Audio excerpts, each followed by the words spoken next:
Join us for the Criterion Institute podcast as Joy Anderson, a global thought leader in business and social change, leads us through a series of discussions, interviews, frameworks, rants, and reframes that will help you better understand how to use finance as a tool for transformative systems change.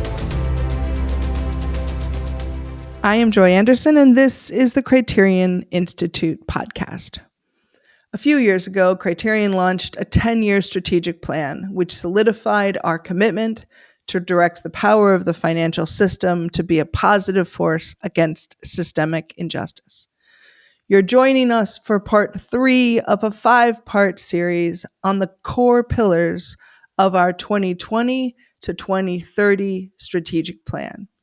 Each episode will give you an inside look on how these pillars came into focus for our organization, why it is so important for us to do this work now and over the long term, key partners who are working with us, and highlights of our impact to date. This week, we'll dive into financing the reduction of gender-based violence. The goal of this pillar is to enable social change organizations, governments, and investors to design and implement strategies that effectively use finance to reduce gender-based violence. First, we'll look at how we ended up focusing on gender-based violence. Why did Criterion choose to focus on this topic? Next, we'll hear about a partnership with InFaith, in part because of my role on their board, and how they designed a first-of-its-kind portfolio explicitly focused on reducing gender-based violence. This segment was recorded at Convergence Conference in 2021. Finally, I talk about the intersectionality of GBV and how framing the issue of gender-based violence requires a balance between simplicity and complexity and the need for accessible ways to engage different audiences. Enjoy.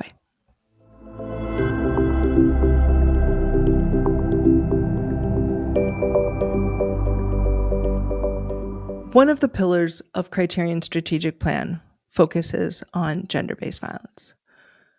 The goal is for social change organizations, governments, and investors to design and implement strategies that effectively use finance to reduce gender-based violence. This commitment came together in 2017. So the first thread is that I had sat on the board of an organization, a foundation, InFaith Foundation is the community foundation of Thrivent Financial, several $100 million under management.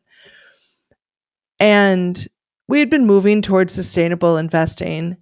And in that, we're deepening our outreach to the women who were donors to the fund. And their stated interest was to address domestic violence as a core priority.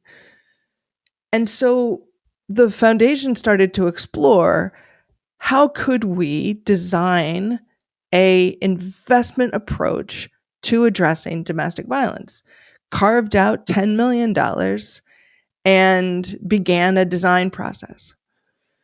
Right at the end of that, or sort of toward the middle of that design process, we partnered with InFaith. Criterion partnered with InFaith to bring together an event actually hosted at Futures Without Violence.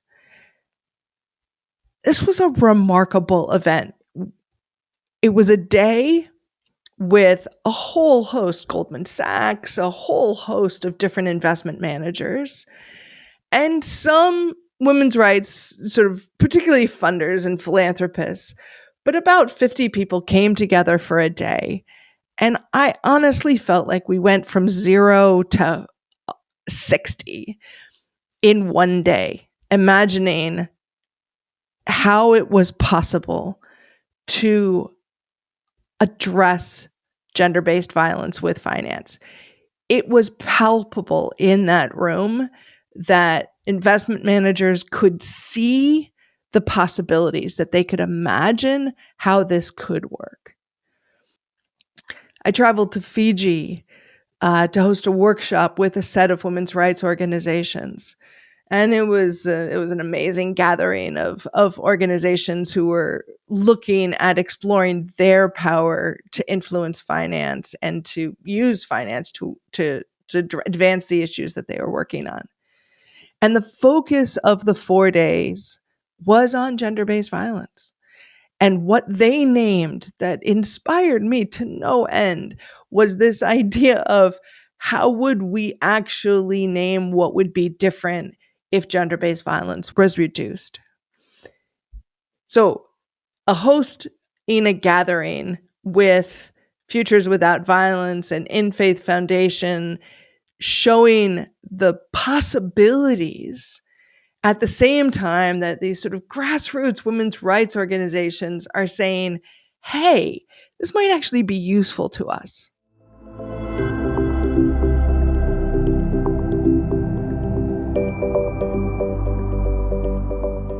Hello. It's so great to have the 5 of us back together. It feels like the band's back together after all this time working. So maybe can you start us off and tell us the story of how all this started? Sure, I'd be happy to. It's great to be back with the band. I have not seen these women in person since I left the foundation, which is the same time COVID set in.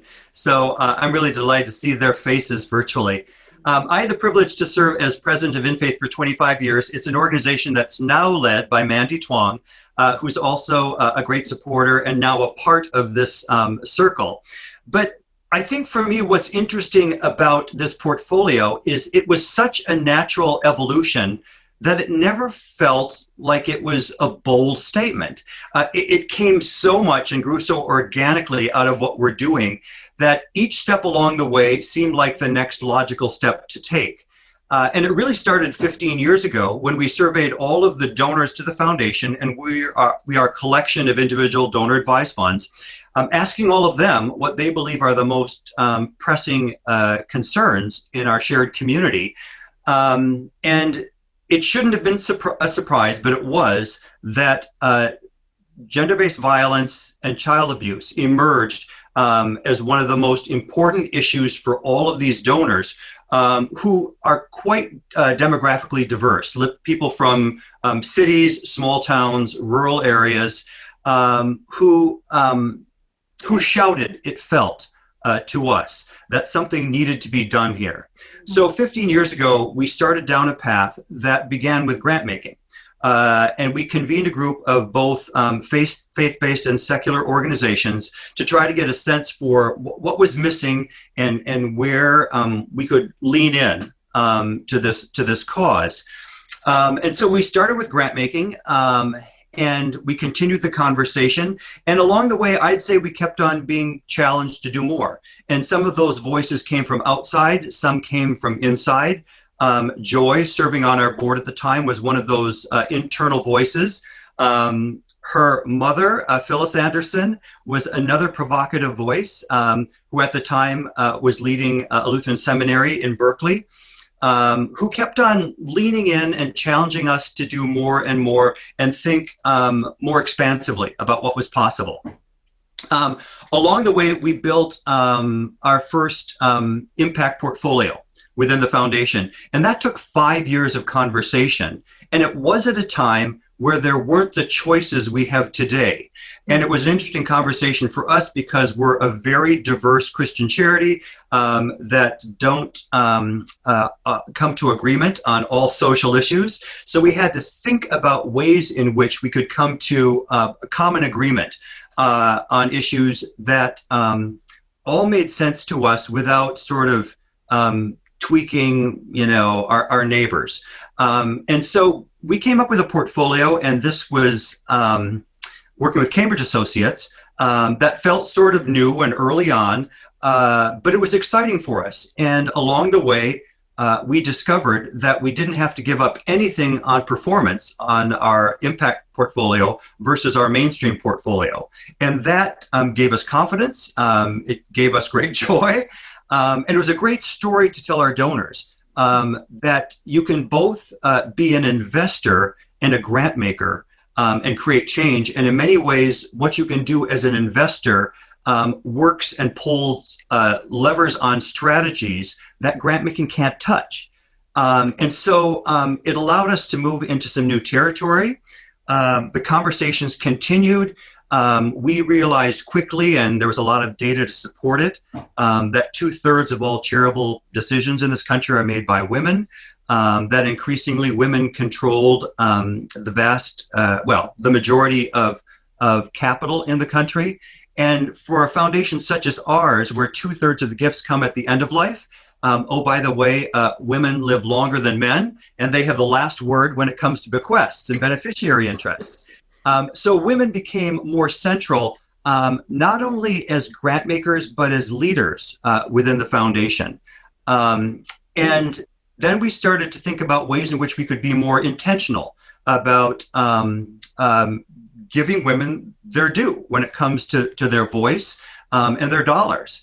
And that's when we started to look at the possibility of creating an investment pool that would focus on women. And certainly in many ways, it's a women's empowerment portfolio, but very tactically look at those areas that destabilize women and make them more vulnerable to gender-based violence.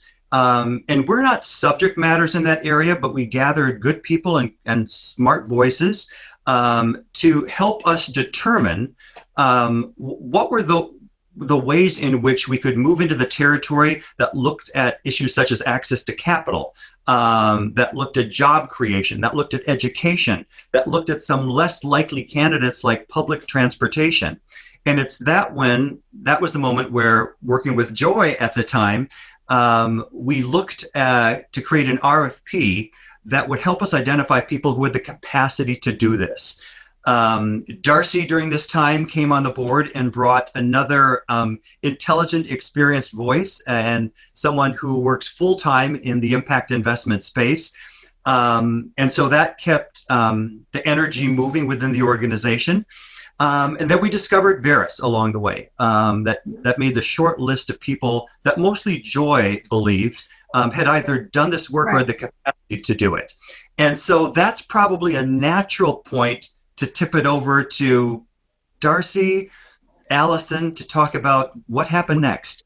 Sure. One of the things that I think the best stories that came out of this experience was we'd sent the RFP out to 9 or 10 different parties to respond. We brought all the responses back, checked all the boxes to analyze it, and decided that there were 2 or 3 finalists that we were really interested in. But the leader of the pack, the response that was the most spot on most of the time, was a firm that we ended up not selecting, as Chris, the lone male on the team of 3 of us, noticed that there is not one woman in their senior management positions. And it was just these, of course, that we can't pick them. And Veris had such a great response as well. And they are very creative. And we knew that they would take it that extra mile to do the kinds of creative investments that we were looking for. So just to be clear for those of you who are listening, right? So just get all these players, right? Darcy at the foundation, in the chair of the investment committee at this time, and Ellen and Allison came in as advisors to design the portfolio, but then they had to choose the managers that would actually invest the portfolio. So for those of you who all of these layers in finance are not necessarily your first language. Ellen. Yeah, thank you. So excited to be here, join you all. We know how to design portfolios. We can do this. So, 2013, 2015, we came out with a series of, papers, about gender lens investing. But even having that background, I have to say, I was just blown away when InFaith sent us the RFP, because the audacity of this thought leadership was really striking to me. And I was already a converted, impact investor and advisor. But InFaith was modeling, to the investing ecosystem, this kind of, bold thinking that we shouldn't settle, for the traditional approaches. And so, here was the possibility of targeting this, social kind of public health pandemic in a way that was very intentional. And I remember thinking, oh my gosh, can we do that? Is that possible? And then this, of course, and why not? And so it was really this terrific example of pushing not just the edge of an envelope, but an edge of an envelope we didn't even know we had, to push against. So I think, and then I remember the impact on the managers. First, the blood raised from their face because this is a big, unusual challenge. But then the wheels start moving, and you realize we've got to have a revolution in metrics here. Like, what are we counting as important? What's a measurable investment, data point? And then of course, going to different managers and having them realize, well, we are already providing services for the survivors of domestic violence. And now we can shine a spotlight on it. Now we can elevate it. So they became part, of that ecosystem that was raising up a new way to invest. Chris, any final word back from you? I would say the success of this process has been about the team. It's been an extraordinary group of team members that started with our donors and their sense of living with a sense of possibility, that they wanted to create positive change. That inspired us. And the women on this call, represent people who have a great deal of discipline and experience, and yet live with wild imaginations. And I'm glad that, Allison, you brought up the point of spreading joy and changing lives, which is central to the mission of the organization, because we came to this and continue with it with an expectation that we live in the light rather than the dark. And I think this is a topic that can be ponderous, that is serious, and yet to approach it with a sense of possibility makes all of the difference. And I think all of us have challenged each other in this process. And I think there's been an evolution in the process from Joy serving as the chair of the investment committee to Darcy, who brought different skills. And now with my departure and Mandy Chuang coming with different skills than I had, to continue the evolution and to keep moving this forward with new ideas. So there's absolutely nothing static about it. And that is because of the team members who have been assembled. I'll say thank you so much for taking the time out of your insanely busy schedules to do this. And I hope you enjoyed this great story of these amazing men and women moving this forward. Thank you, Joy.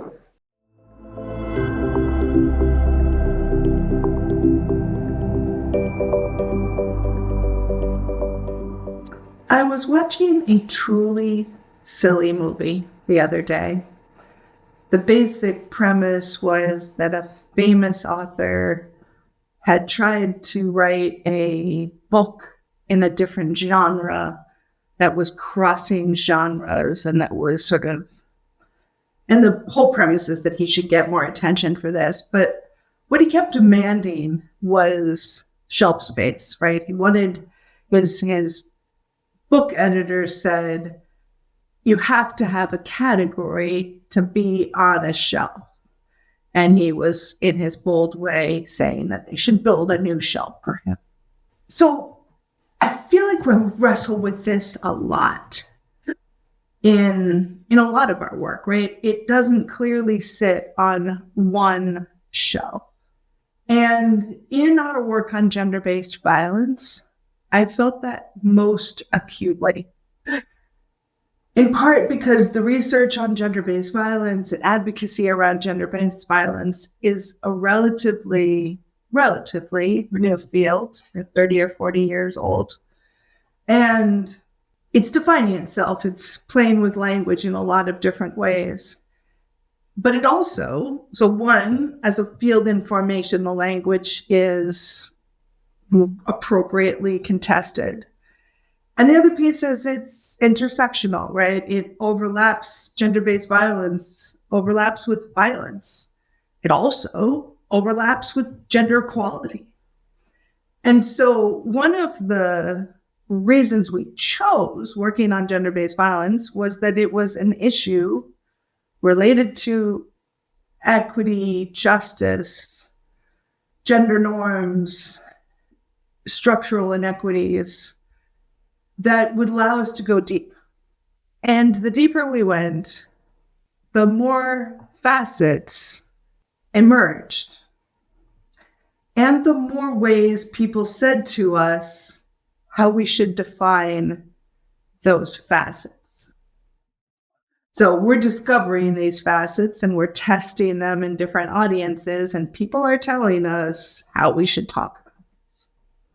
I've actually never gotten so much advice about how I should talk about something as working on gender-based violence. My most classic moment was talking to a manager of a very large pension fund who said, wouldn't it be more helpful, maybe a bigger category, to not call it gender-based violence, but to call it sexual harassment? I think that would be a more overarching category. Now, in that case, that was a more palatable category for him, and he didn't like the word violence. So that's one intersection.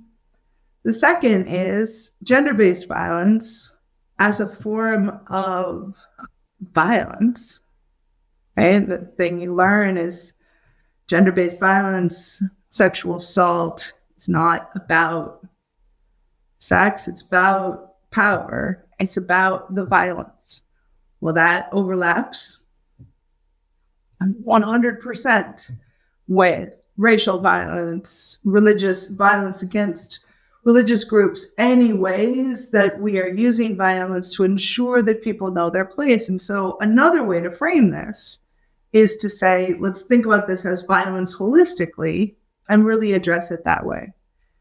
In one of our first meetings on gender-based violence, somebody approached me and said that this would be more useful if we made the whole issue about gun control, because gun control is arguably, he's not crazy, but gun control would substantially reduce domestic violence, as many deaths caused by domestic violence are through the use of firearms. And so as we flip-flop this around and say, how do we introduce this topic? Our goal was to find a way to prove that you could finance the reduction of gender-based violence. The first campaign that was really launched around this, the first fund that was built around this, was tied to domestic violence. Well, domestic violence is a somewhat more unifying idea. Gender-based violence more broadly brings in a broader set of issues. Within political divides, domestic violence is often thought of as an issue that should be addressed. The other piece that it overlaps, gender-based violence, then overlaps child abuse. And so seeing the ways in which family violence is not just women, but children and men sometimes, but more often women and children. So there is a richness of intersectionality. There are positively many different possibilities for framing, but there is the challenge of focus. How, if you want to galvanize around a specific part of this, is that worth doing? Or will that leave too many other pieces on the table? On the flip side, if you look at its full intersectionality, have you just basically declared that any form of structural inequity is wrong? So there's a challenge of focus, and there's the risk of reduction. And so somewhere in the end here, we need to balance simplicity and complexity We need to have framing that's flexible. We need to change the frame to be able to talk to different people. As we're building a campaign looking at gender-based violence and finance, we don't really have the luxury to look at only one topic, only one angle on gender-based violence, because our role is to build the interest overall. So we've landed on no one-size-fits-all approach, probably no big catalyzing campaign around a single issue, but we maintain the balancing act between honoring the complexity and finding accessible ways in. I think you all work on topics like this, right? It's just a Rubik's Cube that's spinning in your head all the time. What if I approached it this way? What if I framed it this way? Would I get a different reach if I turned it upside down? In the end, we just need to keep talking. To learn more about our work, visit us at criterioninstitute.org. And if you're enjoying this podcast, please leave us a review on Apple Podcasts or Spotify. Your reviews help our podcast reach a wider audience. Thanks for listening.